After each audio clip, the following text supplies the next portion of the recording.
गुनाह की इब्तिदा जुबान से होती है। अल्लाह और उसके रसूल का जिक्र भी अल्लाह से होता है, जुबान से होता है। और झूठ गीबत दुनिया के जितने बुराई हैं वो भी जुबान से होते हैं। इसलिए अपनी जुबान को काबू में रखना एक बहुत बड़ी बात है। जुबान की कदर कीमत एक गूंगा ही जान सकता है, हम लोग नहीं जान सकते। एक गूंगे को पूछे तो उसको जुबान की अहमियत मालूम होती है। अब मैं बहरा हूँ, मुझे कान की अहमियत मालूम होती है, मगर आप लोगों को कान की अहमियत मालूम नहीं होती। इसी तरह एक जुबान की अहमियत, जुबान की कदर कीमत जानना है तो एक गूंगे से पूछना चाहिए। मैं एक तारीख का स्टूडेंट हूँ, तालिब इल्म हूँ। अगले ज़माने में तातारी कौम एक बहुत ताकतवर कौम थी। उसका बादशाह हलाको खान एक बहुत ताकतवर बादशाह था जो इस्लाम का दुश्मन था और दुनिया से इस्लाम को मिटा डालना चाहता था।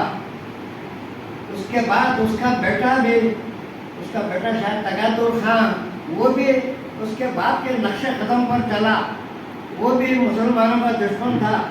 एक मर्तबा एक बुजुर्ग, एक मुस्लिम बुजुर्ग उसके दरबार में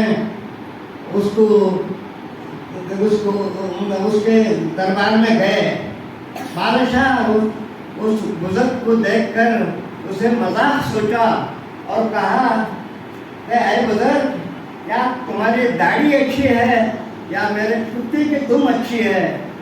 तो ये बहुत गुस्सा दिलाने वाली बात थी, मगर बुजुर्ग बहुत समझदार थे, बहुत अक्लमंद थे, बहुत सब्र नशीला थे। इसलिए वो जवाब दिए कि मैं भी अल्लाह ताला का एक कुत्ता हूँ। अगर मैं अल्लाह के फरमा बरदारी करा और अल्लाह के हुक्म के मुताबिक चला तो मेरी दाढ़ी अच्छी। अगर आपका कुत्ता आपका फरमा बरदार रहा तो आपकी कुत्ते की दुम अच्छी। ये बात बादशाह के दिल में पैवस्त हो गई, एक तीर की तरह पैवस्त हो गई। और उनको, वो बुजुर्ग को अपने दरबार में मेहमान रहने के लिए कह दिया। जब तक वो मेहमान थे उनसे वो बादशाह रात में जाकर मिलता उनसे। जब ये बुजुर्ग उसको नेक बातें समझाते और नेक हिदायत देते थे।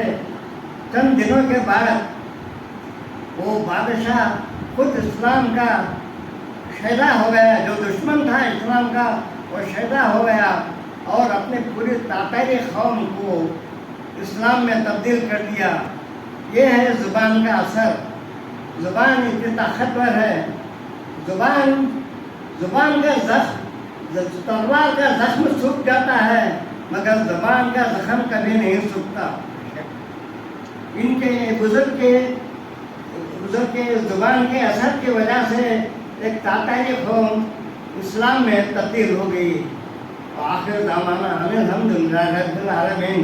मैं उम्मीद करता हूँ कि तमाम बच्चे अपने ज़ुबान को काबू में रखेंगे और अपने ज़ुबान से जो कुछ बोला है बहुत कुछ अच्छी बातें कहें, कुछ गलत बातें ना कहें।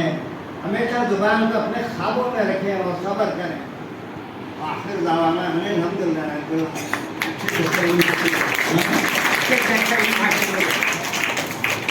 अच्छे से अच्छा इल्म हासिल करें। और उम्मीद है कि आप लोग दीनी इल्म अच्छी तरह से सीखें और दीनी इल्म पर सीखना ही नहीं, अमल करें। दीन पर अमल करें। इल्म और अमल में जोड़ पैदा करें। सिर्फ इल्म सीखना बड़ी बात नहीं, इल्म सीख ले तो कोई बात नहीं, मगर उस पर अमल करना बहुत ज़रूरी है। ये दोनों में जोड़ पैदा करना बहुत ज़रूरी है। मैं उम्मीद करता हूँ कि आप तमाम